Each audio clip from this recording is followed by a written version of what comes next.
Algo que es muy curioso de hacer un podcast es que parece que mucha gente no lo escucha. O sea, como gente que conoces. Y todos lo escuchan. Y te das cuenta, luego te empiezan a buscar por cosas así muy, muy específicas, ¿no? Y digo, qué chido. Me gusta mucho que sí genera al menos una discusión sobre cosas que yo no tenía ni idea hace 6, 7 años. Y que si hubiera tenido muchísima de esa información desde muy joven, pues me hubiera servido mucho, ¿no? Uh-huh. Deja tú, o sea, ir a terapia obviamente, pero si no, al menos tener como ideas de, no estás loco, esto es normal, esto no. Así de, ¿no? Sobre todo la violencia creo que está muy normalizada en muchísimos niveles. No hemos hablado de violencia. Hay que ser uno, porque sí. es un tema... Son muchos temas. Sí, exacto. Es como la convergencia de muchas cosas, ¿no? Pero bueno, hablando de violencia... yo no tengo muy claro ni qué es el TLP, ni qué es ser border, y si es lo mismo o no, o se parecen, o... Cuéntanos. TLP, trastorno límite de la personalidad. Así es. En inglés, borderline personality. Ok, sí es lo mismo. Es lo mismo. Literal. Sí, es lo mismo. Ok. Solo uno es en inglés y el otro es en español. El trastorno límite está caracterizado por una serie de signos y síntomas, a veces bastante difusos. Hay dos cosas en lo límite que siempre aparecen. Uno de ellos es la ansiedad, una ansiedad marca diablo, y el otro es depresión. Una depresión, bueno, hay mucha gente escrito sobre el tema. Uno de ellos, el mismo Freud, él habló de las neurosis, de los cuadros neuróticos. Él no hablaba de trastornos límite, pero hablaba de personalidades neuróticas, en las que la gente es poco consistente entre lo que hace, lo que dice, ¿no? Se desregula mucho en la parte afectiva. Y más adelante, quien escribe muchísimo sobre personalidades borderline o trastorno límite es Otto Kernberg. Si tú estudias el trastorno, vas a tener que pasar por la literatura de Kernberg. Él lo que dice, hace una caracterización y dice, hay personas, por ejemplo, narcisistas, hay personas con conductas sociopáticas, hay personas con conductas histriónicas, están las histéricas, o sea, las personas con características histéricas, y a cada una de ellas le pone una descripción, ¿no? Los histriónicos son, pues, estos son ruidosos, expansivos, poco cuidadosos del espacio de los otros. Los histéricos, los que sí, pero no, pero qué barbaridad, y cómo vamos a hacer, todo está mal.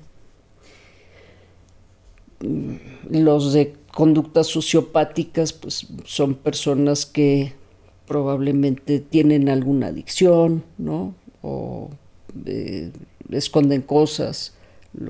Como los ejemplos típicos son los que entran al supermercado y se roban cosas, ¿no? Los famosos cleptómanos. Los mitómanos también son personalidades sociopáticas. Hay personalidades más psicopáticas, ¿no? Personalidades que tienen como más alejamiento con la realidad, que tienden a ser muy paranoicas, son personalidades muy paranoicas, muy a la defensiva. En general, eso es muy del trastorno límite, una cosa muy defensiva. Y bueno, también dice, hay diferentes niveles de funcionamiento en lo border. Hay unos border de muy bajo funcionamiento y hay unos border que tienen un funcionamiento muy alto. Cuando pensamos, por ejemplo, en personalidades de tipo sociopático, límite sociopático de muy alto funcionamiento, podemos pensar, y con esto no quiero decir que todos son así, Pero podemos pensar, por ejemplo, en gente que se maneja con mucho poder, ¿no? Que son muy listos, al mismo tiempo muy manipuladores. Puede ser un extraordinario vendedor, ¿no? O un director de una empresa que un día llega y a todos les pone una gritoniza con esta personalidad muy sociopática, pero que al día siguiente puede mediar desde una cosa mucho más de manipulación. Y te digo, no quiero decir que todos los directores de empresa son así, ¿no? Ni que todos los vendedores son así, pero para hacer una diferenciación entre un funcionamiento bajo y un funcionamiento alto del trastorno límite de la personalidad. Lo que sí te digo es que tiende a cursar con bastante depresión. Hay un alumno de Otto Kernberg, te estoy hablando de los años 50, ¿sí? Sí, no creas que esto es nuevo, es un estudio bastante viejo.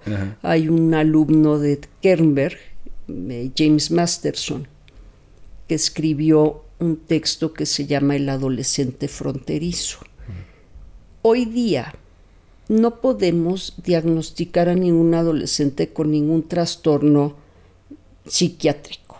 Tenemos que esperar a que cumpla 18 años para garantizar que lo que estamos viendo no es parte del proceso normal de desarrollo con toda la parte fantasiosa y tal vez una personalidad de alguien un poco inmaduro, ¿no? Que no ha terminado de aterrizar la parte de la fantasía.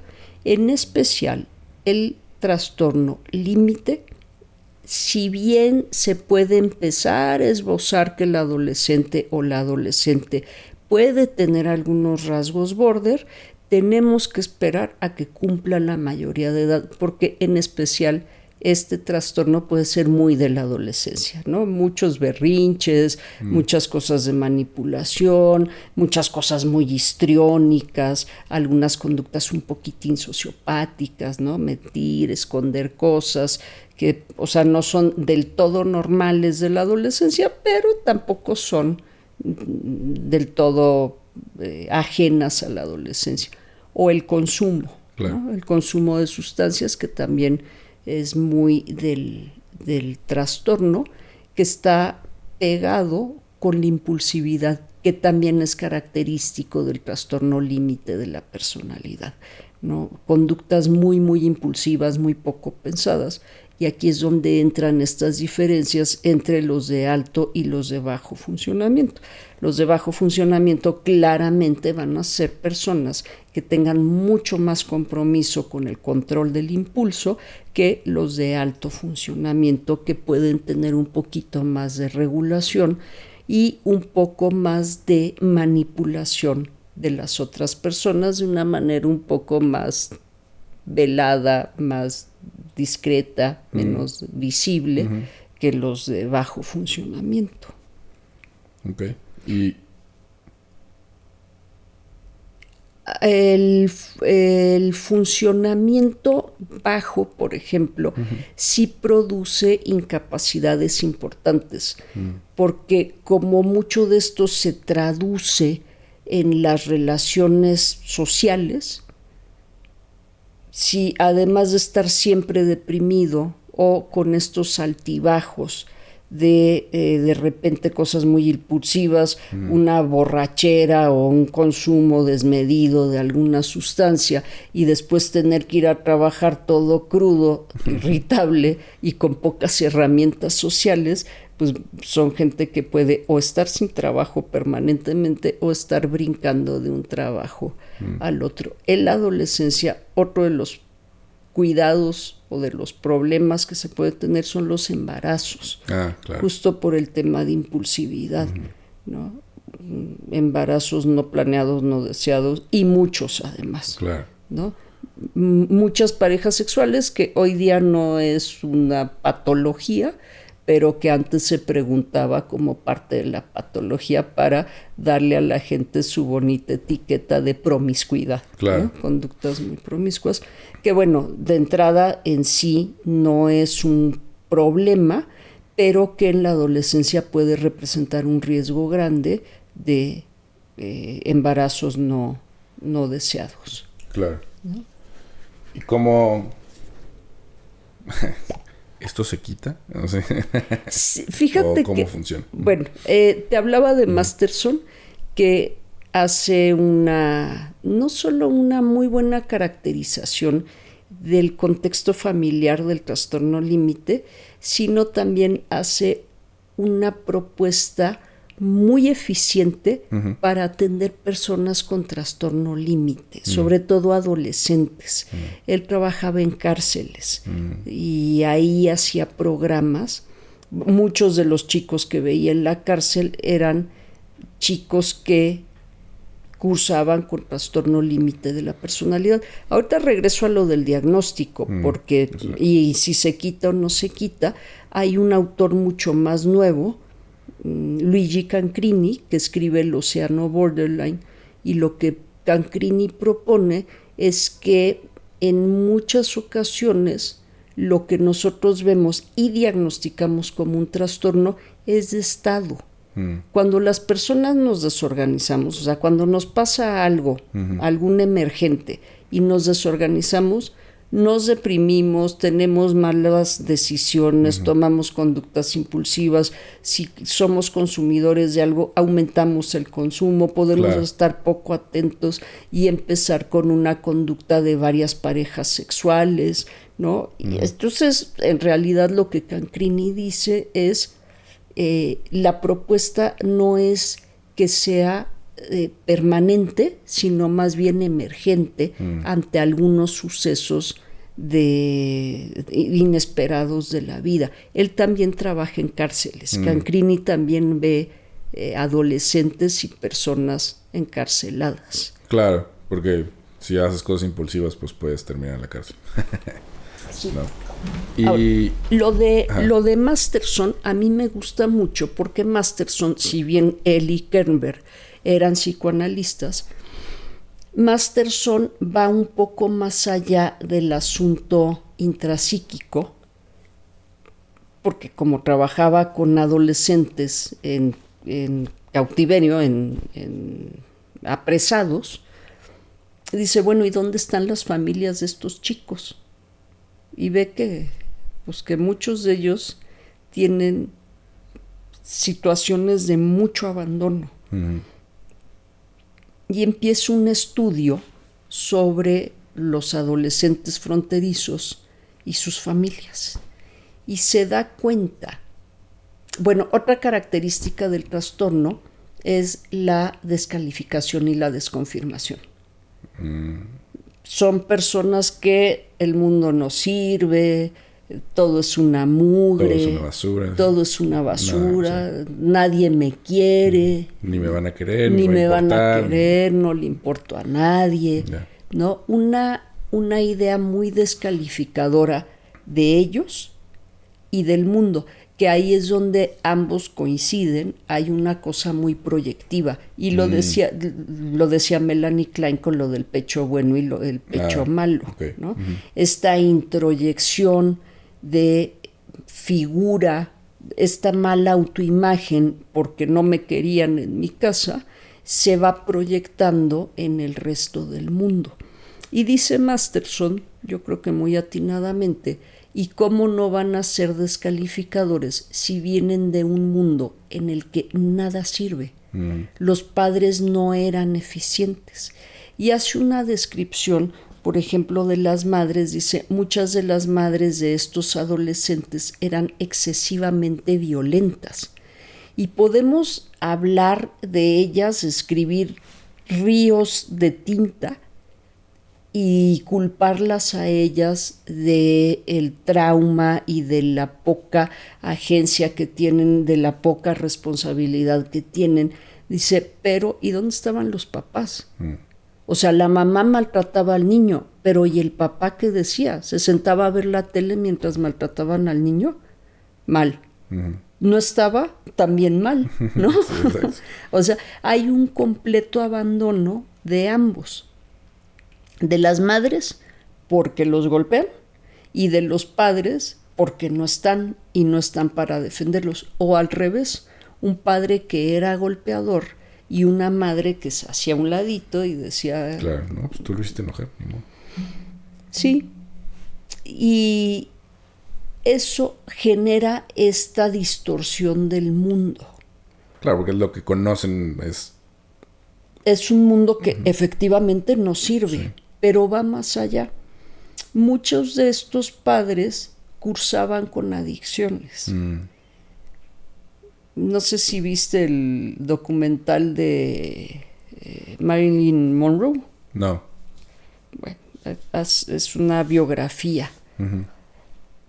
El papá, quién sabe quién es o dónde está. Y la mamá es una señora alcohólica y creo que dependiente de otras sustancias. Y ella como que nunca sabe, pues, la señora se le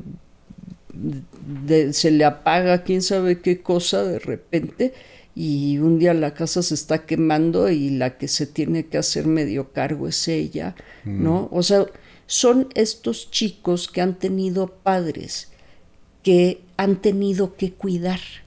Y hay entonces también una dislocación de las jerarquías y de los roles. Si eso lo piensas con un poco de malicia, también es el caldo de cultivo del abuso sexual. Claro. En el que, dice Perrone, el adulto transfiere al niño la responsabilidad de adulto al decirle, si tú hablas de esto, se van a enojar con nosotros. Y tal vez tu mamá me deje por tu culpa. Claro. Y entonces se le transfiere la responsabilidad al niño de lo que está haciendo mal el adulto. Y en muchas ocasiones estas madres o padres que son adictos, que no saben cómo manejarse con los niños, esperan que los niños los cuiden.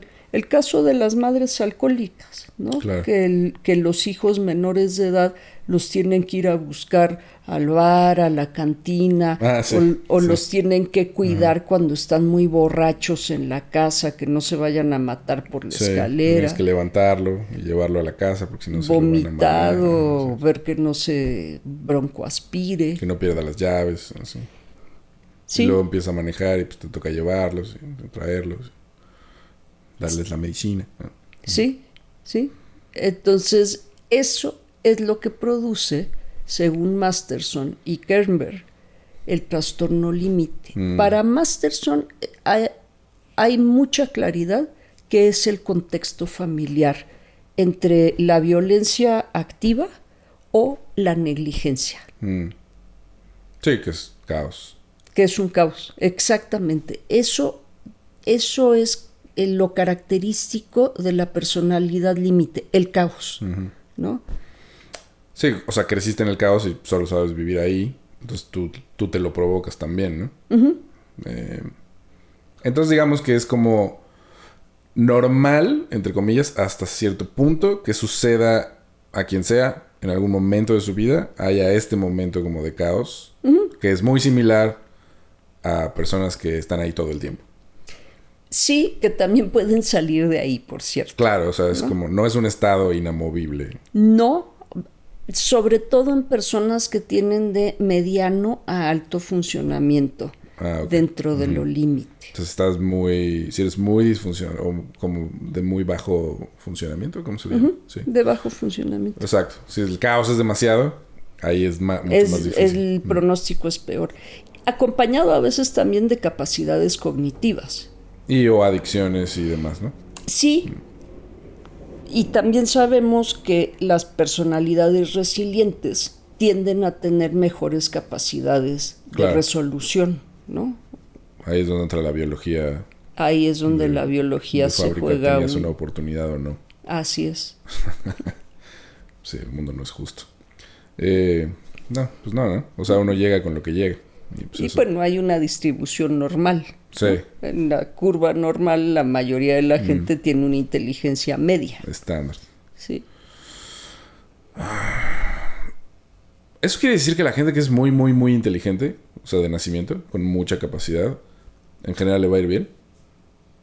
Aunque haya aunque haya llegado en las peores condiciones. Tendríamos que hacer también un programa de eso, porque fíjate que Las colas en cuestiones de inteligencia pueden ser muy discapacitantes, la de abajo y la de arriba. Ya, claro. Sí, porque si eres muy, muy, muy inteligente, pues nadie a tu alrededor te entiende. Ni tú. Y entonces no se crean estrategias sociales adecuadas.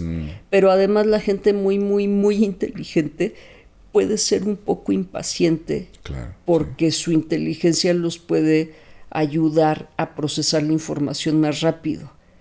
Y entonces, o sea, cuando tú ya tienes resuelto una cosa y el otro apenas está sacando su lápiz para hacer la operación, es como, ¿y de verdad? Sí. Podemos hacer algo mientras los demás llegan acá. Sí, me imagino que es una cosa muy aislante, ¿no? Es muy aislante y yo hasta te diría que todavía más incapacitante que la cola de abajo. Porque en la cola de abajo pues hay mucha gente que te tiene paciencia, que se nota y como que hay más muchos empatía. apoyos. Ajá. Claro.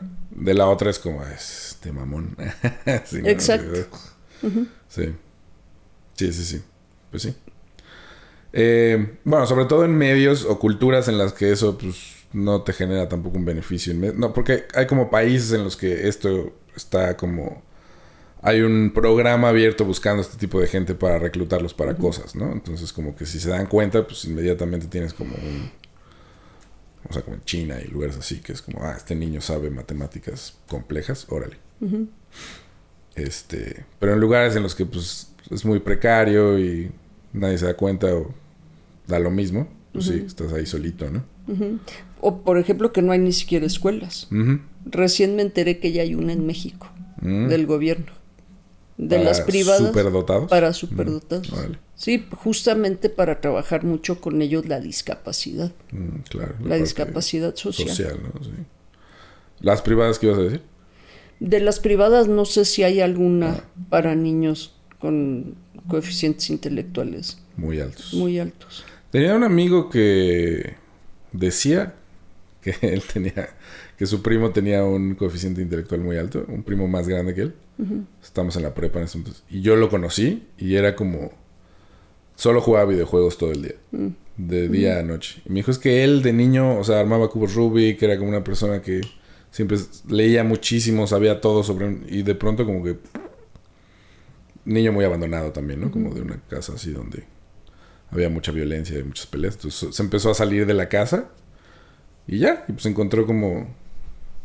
Y ahora estaba como oído todo el tiempo, ¿no? Tema de adicciones. Sí, puedes perder eso. O no es que lo pierdas, nada más estás como en un estado catatónico ahí raro o qué. La depresión te discapacita. O sea, dejas de hacer cosas. Claro. Pero me refiero un poco más como a... Pierdes tu coeficiente... No. Eso siempre está ahí.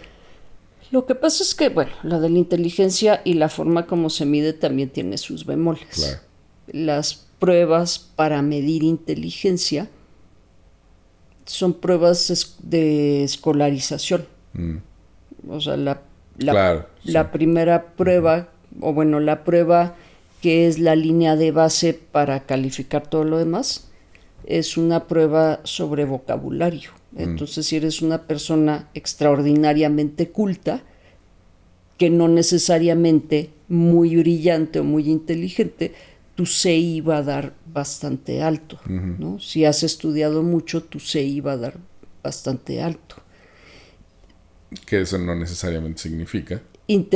Bueno, no algo que te resuelva cosas. Al mismo tiempo también estar muy escolarizado, pues es estar muy habilitado para resolución, por lo menos de cosas teóricas. Y hay profesiones que resuelven cosas prácticas, ¿no? Como las ingenierías o la física.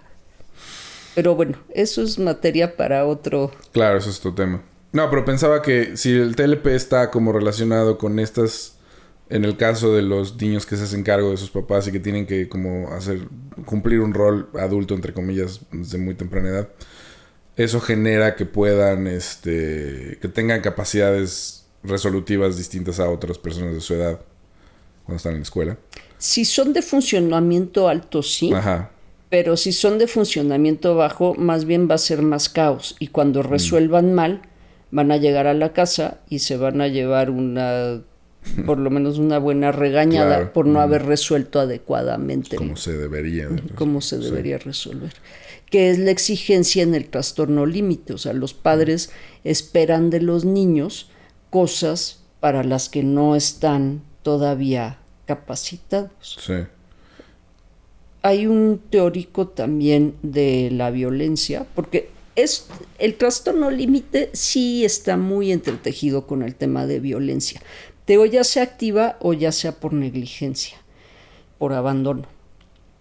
Hay un teórico que dice que los padres que maltratan a los hijos, bueno, dice, los maltratan por muchas razones, pero en su creencia una de las justificaciones para maltratarlos es que los niños no hacen lo que deben hacer porque tienen una idea pobre del estadio de desarrollo del niño. O sea, están esperando más cosas para un niño de esa edad, ¿no? Están esperando que el niño se comporte como un niño mayor o como un adulto. Sí. Y justifican su violencia porque ni siquiera se dan cuenta que el niño no tiene las capacidades para eso que le están pidiendo. Que además pues tendrías que habérseles enseñado. Además, sí. Ahí está la negligencia. Sí, no la van a aprender si no se las enseñas. Claro. Ok. Entonces la manera de despegarte de estas reacciones desmedidas y demás, pues es obviamente terapia y como empezar a descubrir de dónde viene y generarte una estructura, ¿no? Uh-huh. Que eso es básicamente el asunto. Sí. Sí, porque la negligencia eso es lo que faltó. O sea, no solo no hay mirada afectiva, sino lo que acabas de decir. Nadie les enseña. Uh-huh.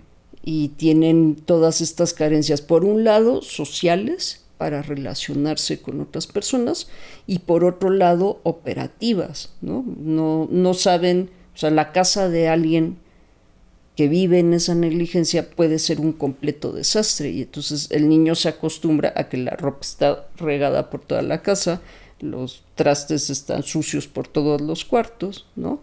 Y eso no genera ningún conflicto hasta que un día a quien vive ahí se le pela un cable y empieza a gritar que porque la casa está toda desordenada y entonces un par de horas hacen la limpieza, pero después ahí ya se les olvidó a todos y la casa vuelve a estar igual por semanas. Y entonces van como en ese nivel de desorden, además de mucha incertidumbre de qué es lo que se espera, qué no se espera. Sí, en cuál momento van a estallar. En qué momento les va a tocar una golpiza, una gritiza. Masterson acuña un término, depresión por abandono. Uh-huh. Dice, lo que les pasa a estos adolescentes es que viven deprimidos porque nadie los ha pelado nunca. Claro, sí. Y cuando se relacionan con otras personas, bueno, y la otra característica es la poca diferenciación. O sea, ¿quién es la mamá? ¿Quién es el papá? ¿Quién es el niño? ¿Quién es el menor? ¿Quién es el adulto? Y eso hace poca diferenciación. Pero además, como los padres también son muy manipuladores, entonces todo el tiempo traen al niño a esto que decías en la parte de la pareja, ¿no? Todo esto que me pasa es tu culpa. Claro. Entonces crecen con mucha culpa y con mucho resentimiento, con las dos cosas. Y además con su depresión por abandono, porque no hay quien los quiera, quien los cuide. Incluso en la negligencia, tú podrías pensar, pues qué buena onda que nadie te pele y te pueda salir todo el tiempo a la calle. Pero al final también eso genera una sensación de privación, ¿no? Sí, porque eso de la libertad es el ángulo que tú le das como para no sentirte tan mal. Pero te das cuenta de que a otros, aunque los regañen, pues les dan de cenar, los acuestan, les dicen cosas, ¿no? ¿Dónde estás? Hay una cuestión de que sí los están observando y que a ti pues es como... Sí, no hay nadie para ti. Ajá, ¿no? Sí. y se espera que hagas las cosas, ¿no? Entonces como que ya te metas y te duermas a cierta hora. Y si eso no pasa, cuando llega el adulto, entre comillas, pues te toca la violencia. Ujú. Entonces violencia por un lado por ausencia y violencia por otro lado cuando sí hay presencia, ¿no? Es como... Órale, sí, pues sí, es caos puro. Sí, pienso en un caso que finalmente cuando alguien llegaba a las 3, 4 de la mañana, los hijos se tenían que esconder, ¿no? O sea, estaban a lo mejor jugando un videojuego o algo Sí, y oían la puerta y iban y se tapaban así, apagaban todas las luces, porque además papá llegaba con unos tragos encima y repartía guamazos al que encontrara despierto. claro. ¿Por qué? Pues ya él sabría por qué le estaban tocando Sí, catorrazos. las redes porque están ahí y existen. Sí, Eso es todo. y bueno, pues Sí. porque algo habrán hecho. Sí, ya se lo puede justificar como... Entonces es un mundo de mucha incertidumbre. Y lo que es cierto es que le va a tocar un guamazo. Claro, sí. Esa es la certidumbre es que te va a tocar. La incertidumbre es que no sabes cuándo. Sí. Ni qué tan duro. Sí, pues reconstruirte desde la disciplina, ¿no? Un poco es como la idea. Ahora, con las personas que yo he conocido que estuvieron diagnosticadas con esto en algún momento, les dan medicina. ¿Qué se les da? Digo, no, Depende. no se vayan a medicar. Nada más no digo, pregunto por curiosidad. Depende de la pero además, bueno, pues mucha de la gente, igual que en lo psicótico, que en lo bipolar, que en el trastorno límite, la gente no se quiere tomar los medicamentos. Sí, es al revés. Sí, tampoco. Depende mucho de la sintomatología y del estadio del trastorno. Si están deprimidos, pues se les dan antidepresivos. Si tienen mucha ansiedad se les dan ansiolíticos. Si están muy psicoticones, pues se les dan antipsicóticos, ¿no? Depende mucho de la sintomatología que estén haciendo. Es sobre el síntoma. No es que haya algo como... No, lo que es más importante es la terapia, porque la terapia va a modificar los patrones, ¿no? Y bueno, en la terapia, Masterson, que hace este libro fantástico, propone diferentes pasos para atender diferentes deficiencias, ¿no? Entonces, Masterson dice, hay que hablar de lo emocional, porque en un hogar en el que no había mirada para esta persona, pues no había mirada para lo afectivo. Hay que abrir un espacio para hablar de la tristeza, del enojo, de la ira, del maltrato, de la historia de trauma, ¿no? Y al mismo tiempo hay que enseñarle, en este caso, en el de Masterson, enseñarle al adolescente a establecer límites. Límites con los otros, límites consigo, ¿no? Límites para realizar tareas domésticas, realizar tareas escolares y enseñarle a la persona el beneficio de tener esos límites, porque no tener límites también suena padre, ¿no? Está divertido, no tienes hora de llegada, no tienes control de lo que bebes, de lo que fumas, de lo que te metes. Entonces enseñarle a la persona los beneficios de tener esos límites. Claro, porque también los demás no tienen límites contigo. O sea, que tanto les sirves a los demás o pasan por encima de ti o abusan o lo que sea, ¿no? Que tú... Sí, es como un sistema que desarrollaste para que no te madrearan tanto, ¿no? Como la onda de... Sí, lo que sea que tenga que hacer para que esto se acabe rápido, ¿no? O sea, para que o no me pegue o... Y luego... Ya no... Sí. No tienes límites para nada, ¿no? Ni contigo ni con tu entorno. Bueno, la terapia es como para todo, ¿no?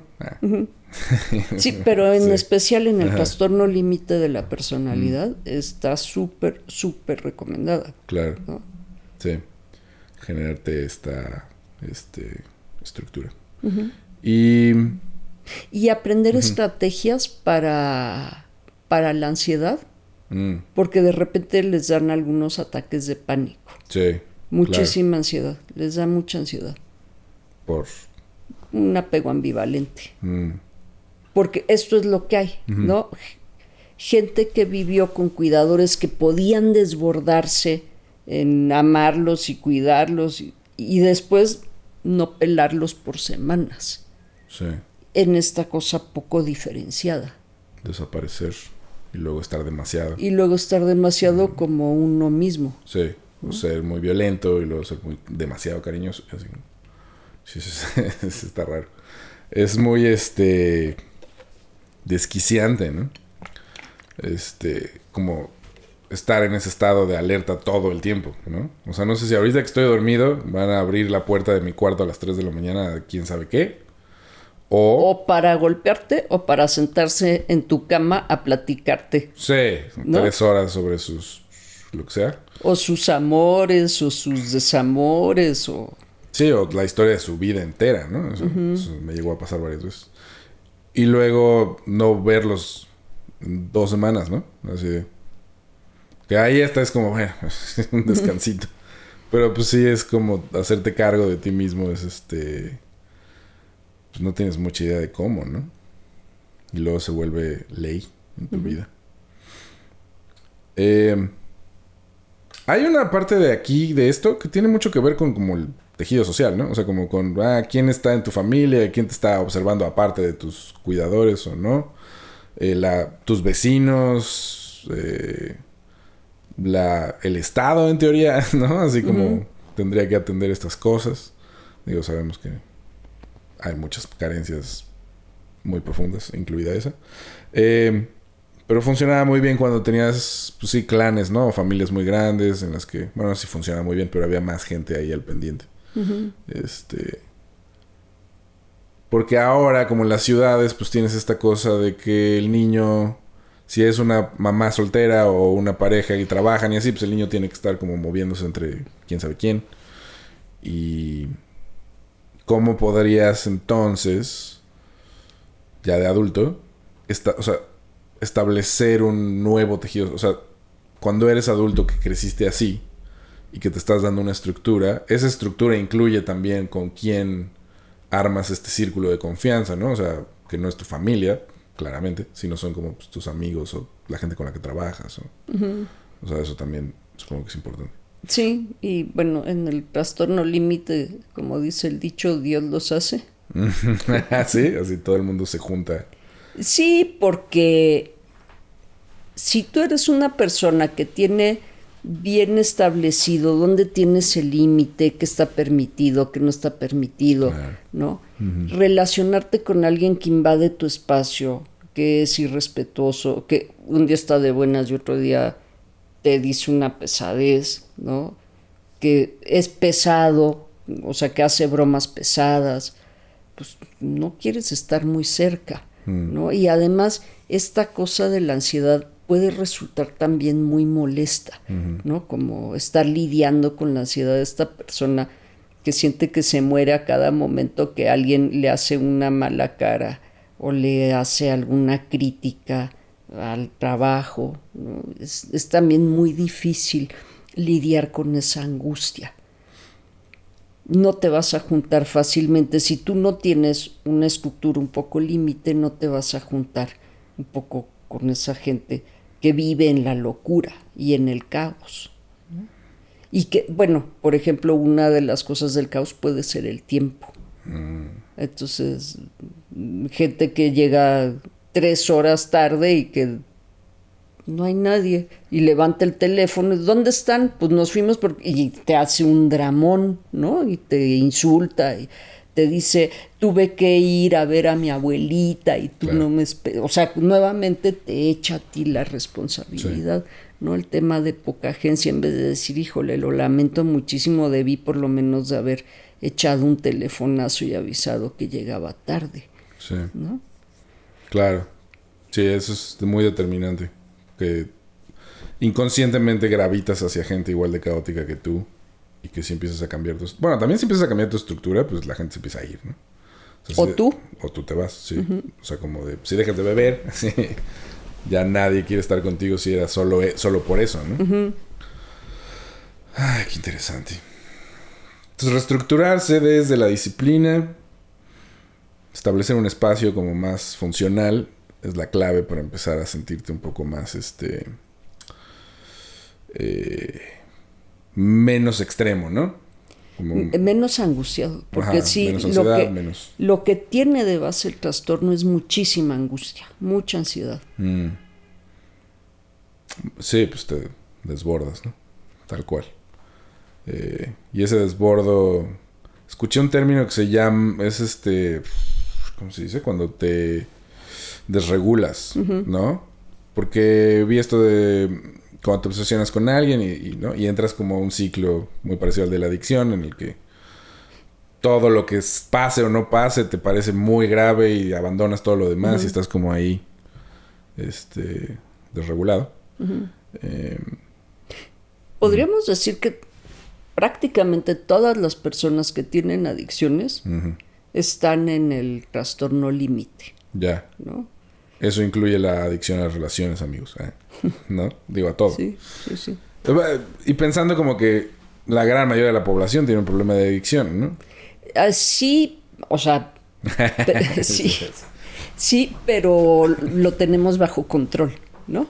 Ya, ok. O sea, te refieres a... El tema uh-huh. con lo límite uh-huh. es la dificultad con el control del impulso.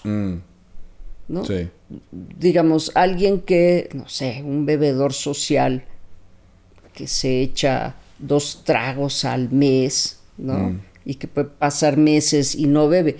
Lo límite entra cuando es esta cosa compulsiva, que sí. no se puede detener la compulsión. Y dejas de funcionar. Sí, porque alguien puede beber. Sí. No voy a decir que lo hagan, pero alguien puede beber diario en su casa una chela, pero cuando tiene que ir a trabajar, va a trabajar, tiene que parar a ciertas horas, ¿no? Si no puede beber porque X no bebe. Sí, no pasa nada. O sea, no se vuelve loco, no se le vuela la cabeza. Exacto.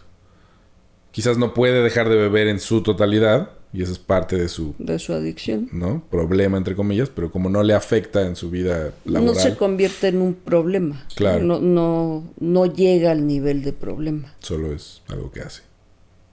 Que sí es un alcoholismo. Sí, ¿no? Sí. Y que a lo mejor va a tener algo determinante en su salud al final, ¿no? O sea, como si bebes todos los días, pues digo, es muy probable que tu hígado pague el precio en algún momento. Uh-huh.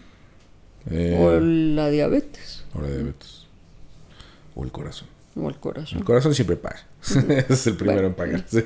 Ese es el que se apaga cuando nos morimos. Sí, eso es como... De eso nos morimos todos. Claro.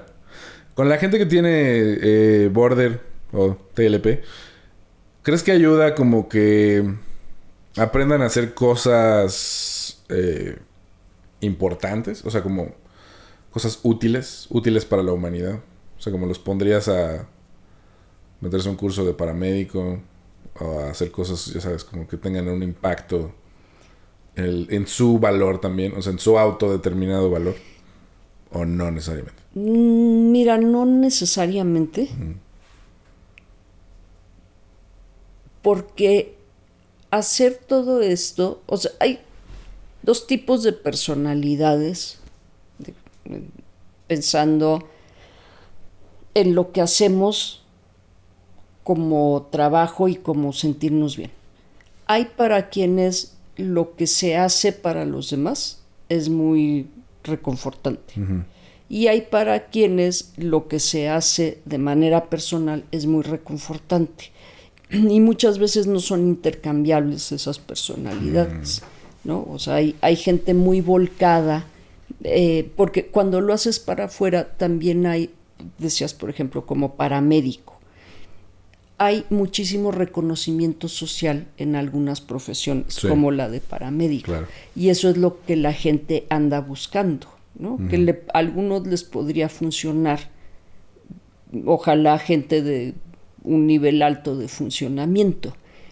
Y hay otras personas que no necesitan de ese reconocimiento externo, que tienen suficiente con que lo que les haga, con que lo que hagan a ellos les guste. Y a veces ya con trabajo terapéutico es lo que la gente espera, que no me tengan que reconocer los otros, que yo sepa que no necesito ser suficiente, que ya soy suficiente por existir, Claro. ¿no? Y por hacer lo que hago. Claro, entonces es más sobre eso, sobre encontrar tu estructura y Tu eje. Ajá, tu eje, Sí, como ser autosuficiente, ¿no? También psicológicamente, pues. Encontrar tu centro. Es como... ese término me gusta. Ok. Pues, ¿qué más quieres decir sobre esto? Pues, ¿Crees que hay algo que...? sí, mucho de la atención, porque me preguntabas mucho sobre la atención y sobre si es un trastorno o es un estado. Te digo, por ejemplo, Cancrini piensa más en un estado. Me preguntabas si se cura. Como es un estado que está relacionado con la inmadurez, bajo ciertas condiciones, entre ellas la edad, hay una mejoría notable Claro. con el trastorno límite de la personalidad. Hay terapias de grupo. Aquí en México, en lo institucional, hay terapias de grupo para que las personas aprendan, por ejemplo, a expresarse emocionalmente. Ese es uno de los objetivos de las terapias de grupo, que aprendan a expresarse emocionalmente y que aprendan a regular la ansiedad. Esos son trabajos que se pueden hacer. Yo además les complemento organización del tiempo, establecimiento de rutinas, establecimiento de hábitos. Por ejemplo, que el espacio en el que trabajan esté ordenado, ¿no? O el espacio en el que duermen y viven esté ordenado. Y no hablamos de lo biológico. Ya hace bastante tiempo, porque se pensaba mucho en lo que decía Masterson, ¿no? Que es un trastorno que tiene su origen en el abandono por la familia, pero ya hace algún tiempo que se ha observado que también puede tener algunos elementos neurológicos con los que la persona nace. Y entonces me decías, ¿con qué se medica? Pues yo te decía, depende mucho de los síntomas. Si al final se encuentra una epilepsia del lóbulo, pues también les dan neuromoduladores a los pacientes diagnosticados con trastorno límite. Pues sí, juegan varias cosas, ¿no? Entre el contexto. Bueno, porque decías que era en su mayoría el contexto, según según autor. Masterson. Ajá. Y ahora, ¿hay algo nuevo que sepamos como...? Esto, pues es que en los años 50 no había los estudios que hay ahora de neurociencias. Estos diagnósticos, que dices, me llamó la atención lo que dices de que ya no puedes dar diagnósticos psiquiátricos antes de los 18. ¿Eso es en todo el mundo? Sí, es que el manual es internacional. El manual de trastornos de la conducta. Manual estadístico, el DSM. Ok. Pero de todos modos, digo, los niños van a terapia, ¿no? Sí, y ahí es como aprendes a manejar. O sea, no les puedes dar sí hay diagnósticos para niños y adolescentes. Ya.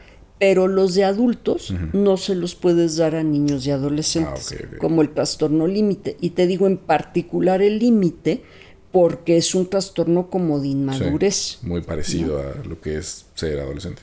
Sí, o ser bebé, porque te digo que hay una cosa también de poca diferenciación. Entonces, estas personas fagocitan a otras, quisieran convertirse en la otra persona. De hecho, se empiezan como a comportar como los otros. Sí. Como sus figuras idealizadas. Wow. Y así en conversaciones, pues. Sí. O sea, y de que luego se van a otra conversación con otra persona y otra vez sí. se mimetizan. Hay una serie sobre estas enfermeras que matan gente. Una noruega. Y hay una escena que me gustó mucho. La enfermera nueva del hospital está atendiendo un paciente y le ocurre algo con el paciente, No me acuerdo por qué razón algo de los medicamentos del paciente le brinca en el ojo. Pues que es muy grave porque si el paciente tiene VIH, pues se puede contagiar. Y ella va y se empieza a lavar el ojo y cuando llega al cuarto de enfermeras, la que mata gente, ¿no?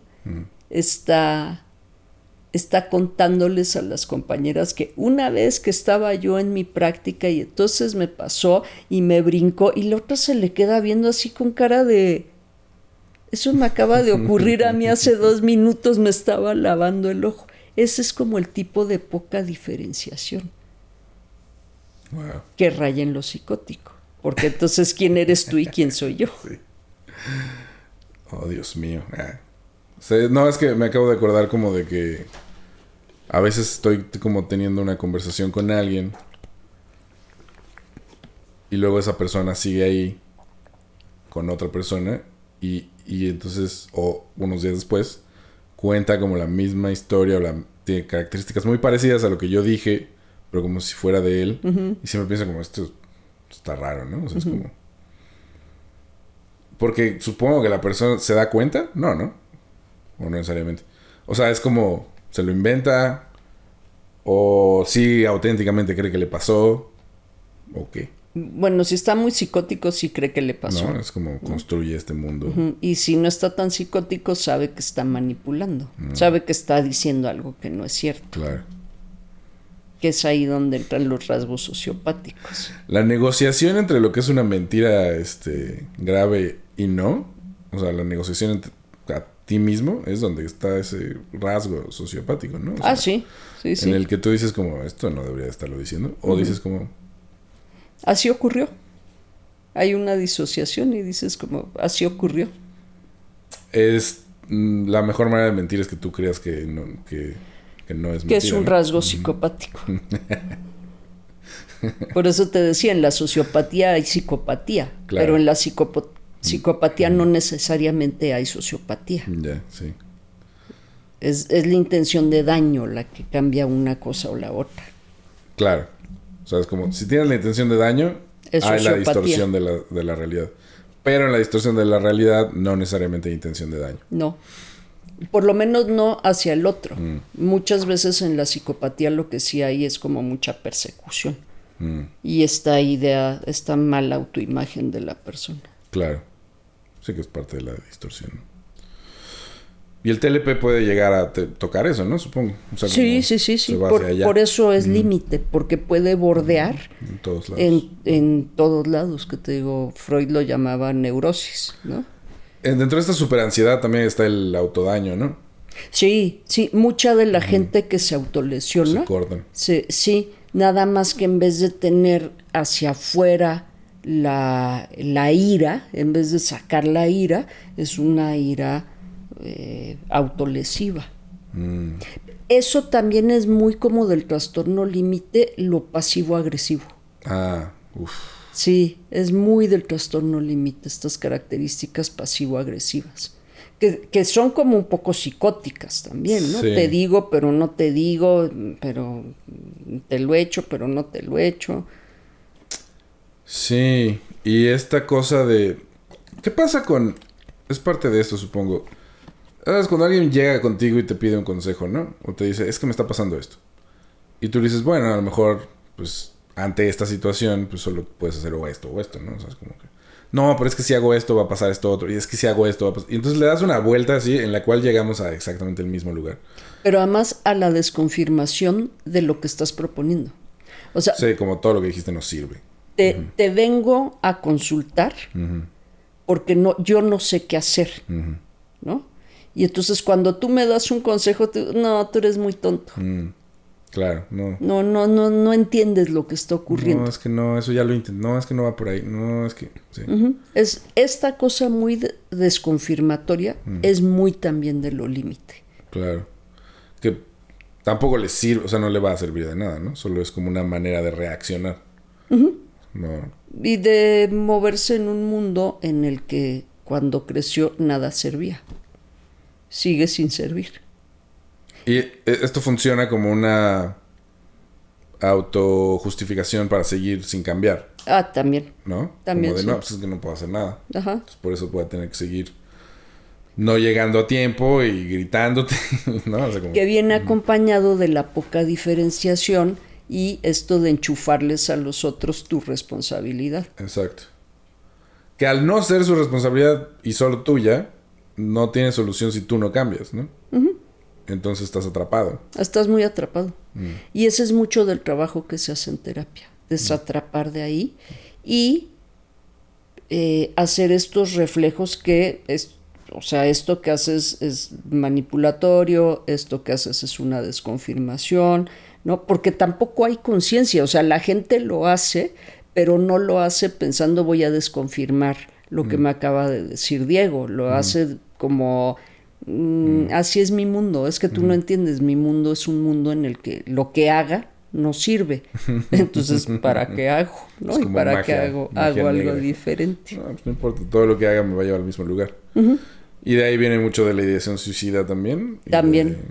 Sí, también la depresión por abandono. ¿No? Si el mundo no sirve. Que por cierto, muchos de los de trastorno límite hacen continuos intentos de suicidio, pero son muy manipulatorios. No es el que de verdad hace uno solo exitoso. Ya. Sino Sí, es como buscando... Es como el de película, así, o de telenovela que se empastilla con el teléfono aquí, ¿no? Dice, me acabo de tomar 60 pastillas de lo que sea, pero ya le está llamando a alguien, porque siempre está buscando la confirmación y la ayuda.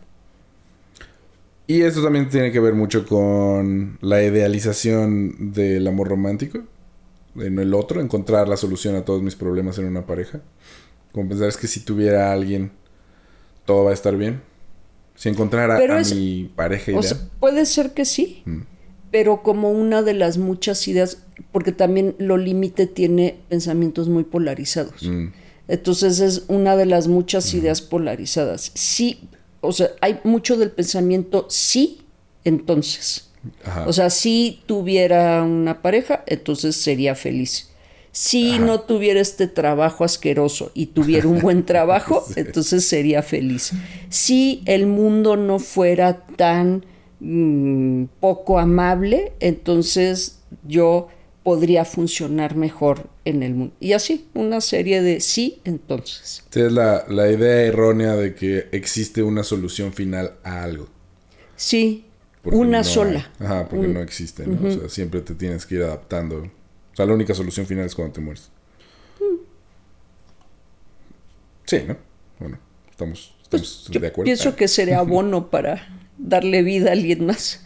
Ajá, exacto. No, pero como, digamos, cualquier circunstancia en la que estés viviendo... Tuya, sí. Sí, no se puede solucionar para siempre la tristeza, ¿no? Sino como te vas a seguir sintiendo triste por X o Y...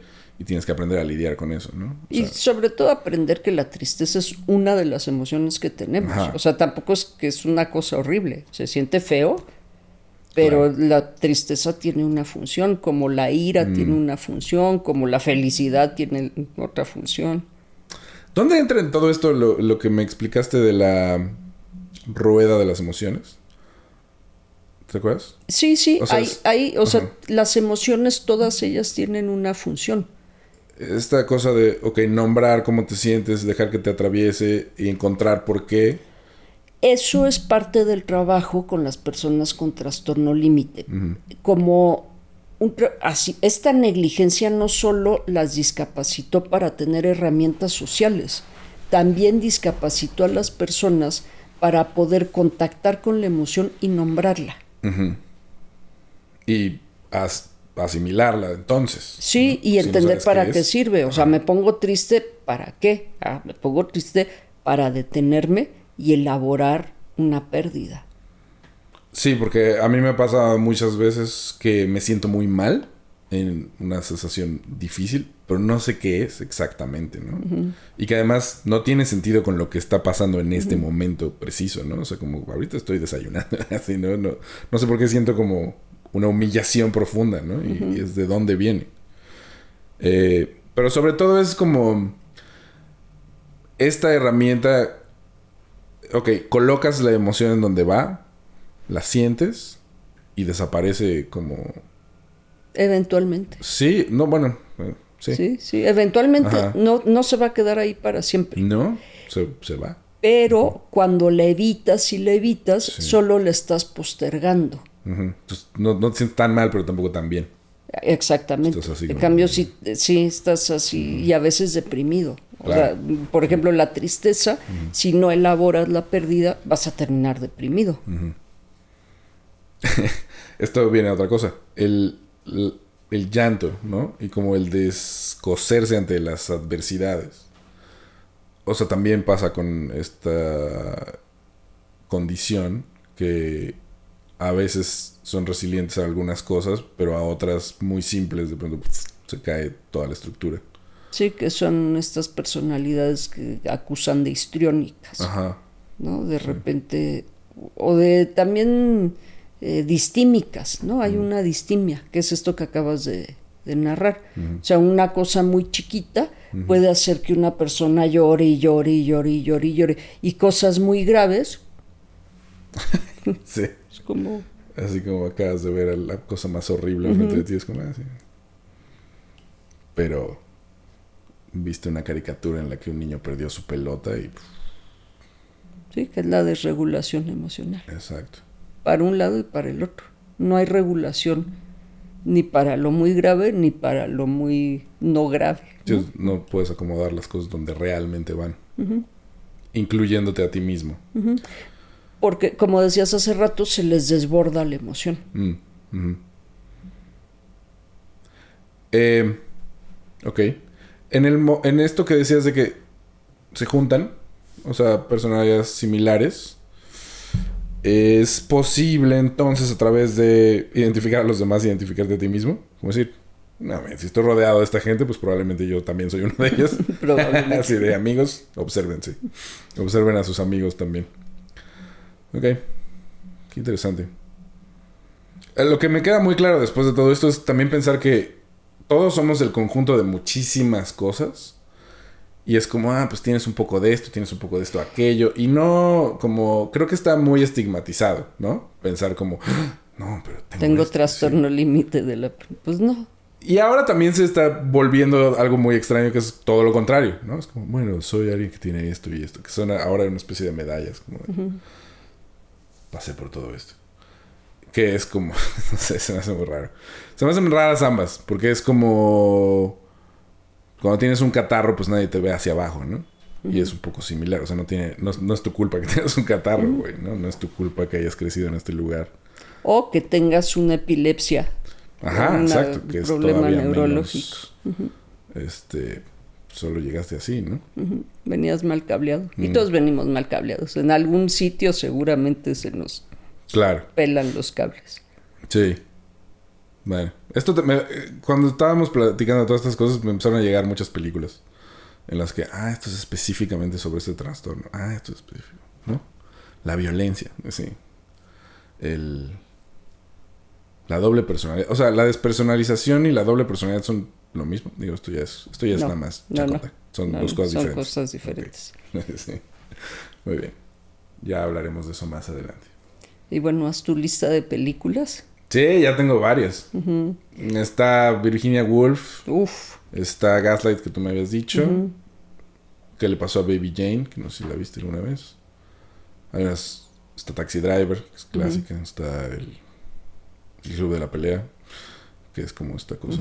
Está... Hablando de personalidades border, Sí, ¿no? sí, porque justo la acabo de ver, porque la están pasando en el cine. Y fue así como, Es que, mira, por ejemplo, hablando de personalidades border y cosas culturales, si alguien de mi gremio ve a dos mujeres peleándose a golpes, dice, esas chavas son border. Claro, están locos. Están locas y son border. Ajá.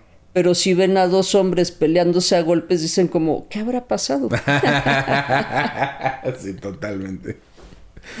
Sí, exacto. Sí, porque toca muchos aspectos sociales, ¿no? O sea, el Club de la Pelea es sobre la masculinidad tóxica también, que es justo eso, ¿no? Y ahorita acabo de volver a ver Good Will Hunting, ¿no? Que es como justo esta relación terapeuta con la violencia intrafamiliar, el abandono. Pero es un genio, entonces, ¿no? Muy bien. Y a mí me gusta mucho, te voy a poner ahí en la lista, el Cisne Negro. Ah, Black Swan, claro. The Black Swan. Sí. Es un caso de trastorno de la conducta alimentaria que tiene mucho de border y mucho de psicótico. Sí. Una cosa muy psicótica. Todas las películas de ese güey creo que pueden entrar en esta lista. Uh-huh. Y la de los alcohólicos, esta reciente que sacaron, ¿cuál? Que no tiene mucho, la tuvieron en la Cineteca. No me acuerdo cómo se llama. Ah, sí, Druk. Sí. Ah, es increíble. Esa es una super película. Sí. Bueno, yo había puesto Living Las Vegas, ¿no? Pero es como más old school. Pero sí. Y hay una que quiero que veas, pero que no sé si me vas a... Una que se llama Ex-Drummer, que es belga. De unos güeyes. Es muy extremo todo, pero tengo mucha curiosidad. Ex-Drummer, sí. O sea, es sobre violencia y sobre drogas y sobre... como las... hay como esta cosa de vivir en la mierda, que no sé qué es, pero creo que tiene mucho que ver con lo border y con... Sí, hay mucho tánatos, hay mucho... mucha autodestrucción en lo border. Sí. Que puede llegar a extremos de autolesionarse o de ponerte en condiciones de mucho riesgo. Sí. Entonces suma poco control del impulso con ponerte en situaciones extremas. Claro. Y ser violento, ¿no? Y ser violento. Como porque también es... Sí, también.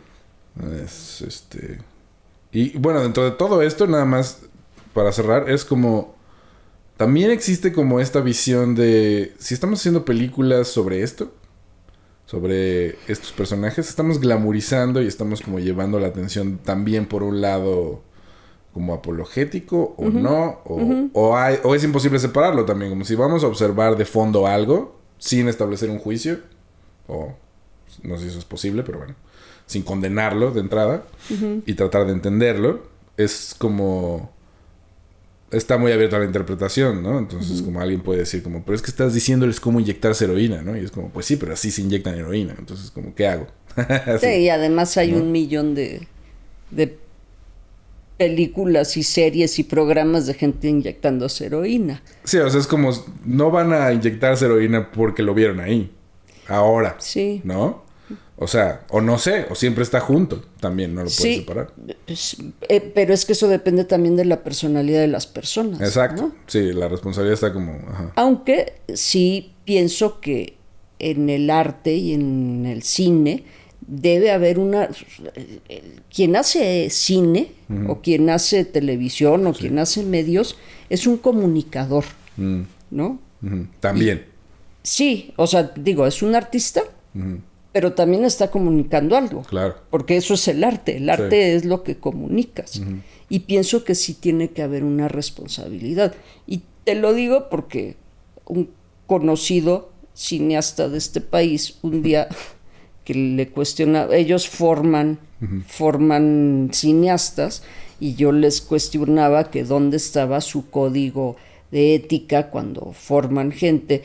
Peor aún cuando le asignan dineros a series o a películas que son una basura, ¿no? Porque digo, o sea, me dirás, es que es arte, pero hay cosas que no son arte. ¿No manches, Frida? No sé si es que, o sea... Con dineros... Sí, no, la discusión es como... ¿Quién califica eso y con qué bases, no? Porque es como... Okay. Es muy subjetivo. Estoy de acuerdo. Es como muy lodoso, porque hay gente que te dice, pues, a mí me encanta, ¿cuál es el problema? No sé. Pero, éticamente creo que si es posible decir como, no estamos tratando de generar algo que dañe, ¿no? Eso, y allá iba. Por ejemplo, hay una explosión de series y películas de delincuentes en las que pintan a los delincuentes de una manera muy idealizada, claro, ¿no? O a los consumidores también de una manera muy idealizada. Y yo lo que le decía a este cineasta era, ustedes tienen una responsabilidad en eso, ¿no? Y me decía, ¿y la libertad de expresión? No, amigo, la libertad de expresión se acaba donde tú dañas el derecho de otro. Claro.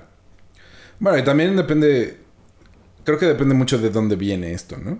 O sea, la intención tiene mucho que ver con el objetivo de la obra, que es como, si tú entiendes de dónde salió el cine de mafia, por ejemplo, es porque los güeyes de ese estudio, los Warner, venían de ese mundo, y era como, esto es lo que conocemos, se dieron cuenta de que era buen negocio y empezaron a hacer más. Súper taquillero. ¿No? Y luego, si hablas de Scorsese, que ha hecho muchas películas sobre el crimen, para él, él creció en ese mundo, pero para él es muy importante que siempre sepas que el crimen no paga. O sea, que te van a romper la madre por estar ahí. Aunque son simpáticos y tienen momentos muy así, él no podría hacer algo en lo que, sí, no pasa nada porque eso no es real, no tiene sentido, ¿no? En su visión. Creo que es eso, ¿no? Como, pues tienes que ser fiel a lo que estás haciendo. Y si tu objetivo también, porque eso es lodoso, ¿no? Porque si tu objetivo es caricaturizar algo y hacer algo absolutamente absurdo, hay mucha gente que no lo va a entender como absurdo y van a creer que es real. Pero eso no puedes, ¿sabes? O sea, no hay manera de medir cómo lo va a absorber alguien más. Es el riesgo del sarcasmo y del... Ajá, del humor en general. Del humor, ¿no? Que te lo tomen literal. Sí. Así que se empiezan a reír demasiado de algo que no era por ahí. Pero bueno. Sí, es todo un tema. Todo un tema. Ya hablaremos de eso. Exacto. Muchas gracias. Con mucho gusto. Gracias a ti, Diego.